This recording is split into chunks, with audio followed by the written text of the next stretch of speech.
आपने कभी सोचा है कि चाय जो हम रोज सुबह शाम पीते हैं उसका इतिहास कितना गहरा और गजब का है। चाय एक ऐसी चीज है जो हमारे देश में हर किसी को पसंद है, चाहे वो गरीब हो या अमीर, चाहे वो बच्चा हो या बुजुर्ग। लेकिन क्या आप जानते हैं कि चाय कहाँ से आई, किसने बनाई और इसका नाम चाय कैसे पड़ा? तो इस वीडियो में हम आपको ले जाएंगे चाय की यात्रा पर, जिसमें आपको मिलेंगे चाय के कुछ अनोखे और दिलचस्प किस्से। तो बैठ जाइए अपने साथ एक कप चाय लेकर और चाय का चुस्की लेते लेते हम चलते हैं चाय की एक अनोखे हिस्ट्री की ओर। ये बात लगभग 5000 साल पहले चाइना की है। उस समय चाइना के लोग पानी को साफ करने के लिए पत्तियों को उबाला करते थे। बट एक दिन वहाँ के चाइनीज राजा, जिनका नाम सेन नुंग था, वो डेली सुबह में गर्म पानी पिया करते थे।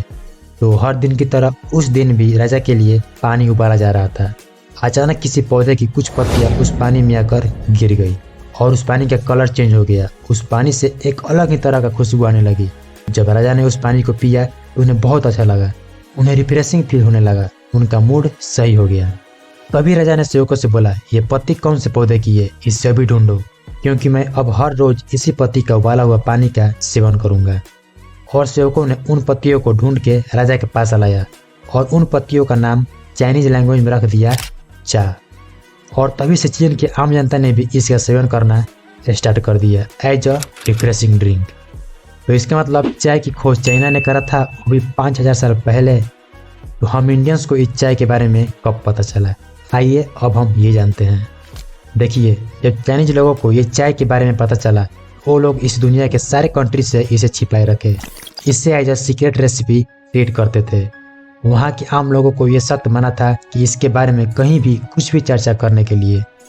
लेकिन कुछ समय बाद जब फॉरेनर्स का चाइना में आना जाना लग गया, तब चाइना के लोगों ने इन विदेशियों का स्वागत इस रिफ्रेशिंग ड्रिंक यानी कि इस चाय से करने लगे। जब फॉरेनर्स ने इसे चखा, उन्हें भी ये बहुत अच्छा लगने लगा और उन्हें भी रिफ्रेशिंग फील होने लगा। बट इन सब चीज़ों से फॉरेनर्स को इस ड्रिंक का स्वाद तो पता चला, लेकिन इनको इसकी रेसिपी का पता अभी तक नहीं चल पाया कि आखिर ये बनता कैसे है। लेकिन कुछ समय बाद 16वीं सदी में यूरोप को इसके बारे में पता चल गया, जिससे पोर्टुगीज और डच ने इसे पीना शुरू कर दिया। पुर्तगालियों ने इस पत्ती का व्यापार करना भी शुरू कर दिया और धीरे धीरे इस चाय का इस्तेमाल दुनिया के विभिन्न इलाकों में करा जाने लगा। और उसी समय अंग्रेजों को ये इतना पसंद आ गया कि वो इसका एडिक्टिव हो गए। तभी 1608 में हमारे भारत में एंट्री होती है ईस्ट इंडिया कंपनी की, जिसका मेन मकसद था हमारे भारत से मसाले, कपास, रेशम, अफीम का व्यापार करना और साथ में चाइना से चाय का व्यापार करना। तो किसी तरह कुछ समय तक ईस्ट इंडिया कंपनी ने चाइना से चाय का व्यापार तो कर रही थी, बट उनको इसी बीच कुछ मुश्किलों का सामना करना पड़ रहा था। ये मुश्किलें यह थी कि ईस्ट इंडिया कंपनी को चाइना से चाय की पत्ती महंगे दामों पर खरीदना पड़ता था और वहां से लंबे समुद्री रास्ते से दुनिया के बाकी हिस्सों में पहुंचाना पड़ता था, जिसके कारण इसका कॉस्ट और महंगा हो जाता था।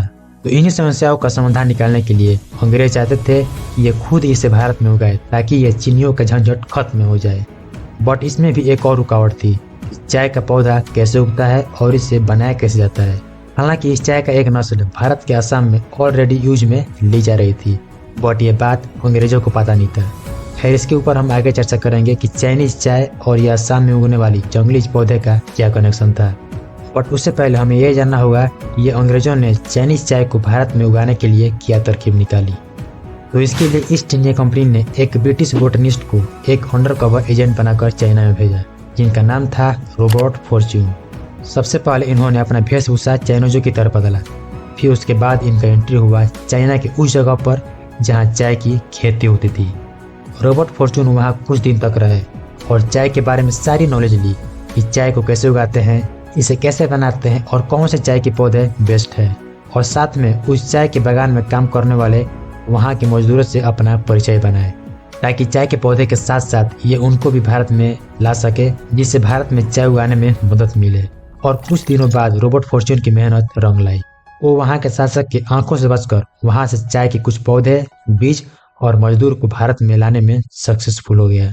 और इस चीज को पूरी हिस्ट्री में सबसे ज्यादा प्रॉफिटेबल हाइस्ट बताया जाता है।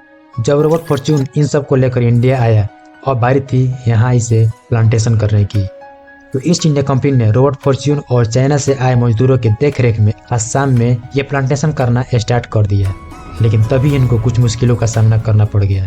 बात यह थी कि जो पौधे चाइना से भारत आए हुए थे वो असम के क्लाइमेट के अकॉर्डिंग सूट नहीं कर पाए, जिसके कारण वो धीरे धीरे सूखने लगे। तभी अंग्रेजों को कुछ पता चला कि असम के कुछ इलाकों में रहने वाले कुछ कबीलों के लोग वहाँ की झाड़ियों के पत्ती को उबाल कर पिया करते थे।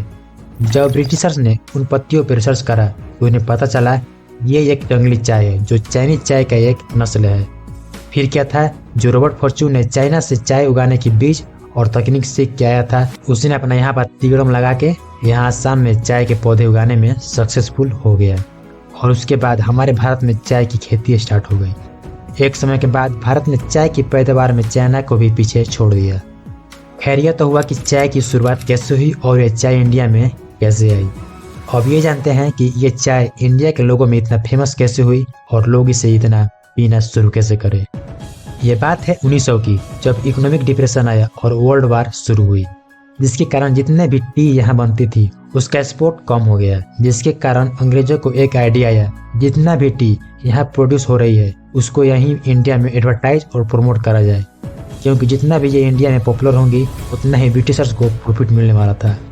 देखते ही देखते 1920 में इंडिया में पहली बार टी स्टॉल खुलने लगे, जिसे यूनिवर्सिटी, गवर्नमेंट ऑफिस और फैक्ट्री के आसपास खोला गया।